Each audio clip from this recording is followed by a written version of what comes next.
کیا جسٹس اعجاز الاحسن نے گرینڈ حیات کیس میں سپریم جوڈیشل کونسل کی کارروائی کے ڈر سے استعفیٰ دیا؟ کیا جسٹس اعجاز الاحسن خوف کے زیر اثر مستعفی؟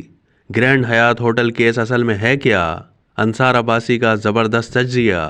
کیا جسٹس اعجاز الاحسن نے جمعرات کو اس خوف سے استعفیٰ دیا کہ سپریم جوڈیشل کونسل ان کے خلاف مبینہ طور پر گرینڈ حیات ہوٹل کیس میں کارروائی کر سکتی ہے؟ دو مختلف ذرائع نے دی نیوز کو بتایا کہ جسٹس اعجاز الاحسن کے گرینڈ حیات ہوٹل کیس میں متنازع کردار کی وجہ سے انہوں نے غیر متوقع طور پر استعفیٰ دیا۔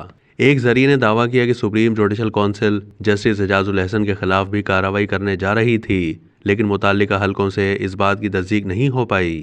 دوسرے ذریعے نے جسٹس اعجاز کے استعفے کی یہی وجہ بیان کرتے ہوئے کہا کہ اس کیس میں جسٹس اعجاز کے کردار کے حوالے سے متعلقہ مواد مختلف اداروں سے چند مہینے پہلے جمع کر لیا گیا تھا۔ گرینڈ حیات ہوٹل کیس میں سپریم کورٹ کے 3 رکنی بینچ نے اس وقت کے چیف جسٹس ثاقب نثار کی سربراہی میں جنوری 2019 میں گرینڈ حیات ہوٹل کی لیز بحال کی تھی۔ یہ لیز سی ڈی اے نے بائی لاز کی خلاف ورزیوں پر منسوخ کر دی تھی۔ اس 3 رکنی بینچ میں جسٹس اعجاز الاحسن بھی شامل تھے، جو جج بننے سے پہلے میسرز بی این پی کی وکالت کرتے تھے۔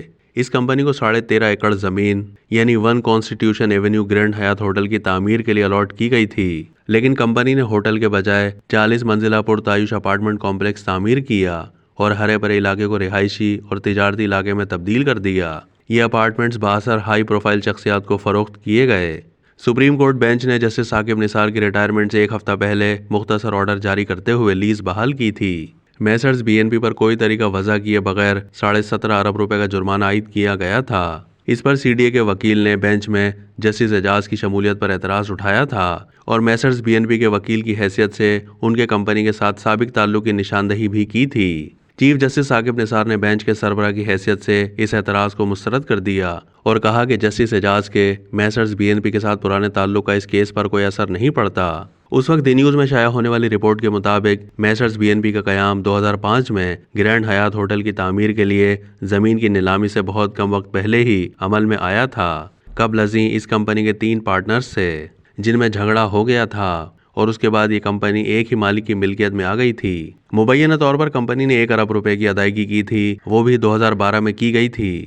اس ادائیگی کو کئی مرتبہ ری شیڈیول کیا گیا اور اس کے بعد 2016 میں لیز منسوخ کر دی گئی۔ سی ڈی اے نہیں چاہتا تھا کہ پلاٹ کی لیز بحال ہو، لیکن سی ڈی اے کی درخواست مسترد کرتے ہوئے جسٹس ثاقب نثار نے سوال کیا کہ کیا سی ڈی اے 13 سال سے سو رہا تھا؟ قبل ازیں اسلام آباد ہائی کورٹ نے لیز کی منسوخی کو برقرار رکھا تھا اور ایف آئی اے کو ہدایت کی تھی کہ وہ زمین لیز پر دینے اور قواعد میں نرمی کرنے اور بولی کے بعد کی تبدیلیوں میں کمپنی کو حق دینے کے ذمہ دار اہلکاروں کے خلاف کارروائی کرے۔ میسرز بی این پی نے ہائی کورٹ کے فیصلے کو چیف جسٹس کی سربراہی میں قائم ہونے والے بینچ میں چیلنج کیا تھا۔ اس بینچ میں جسٹس اعجاز الاحسن بھی شامل تھے۔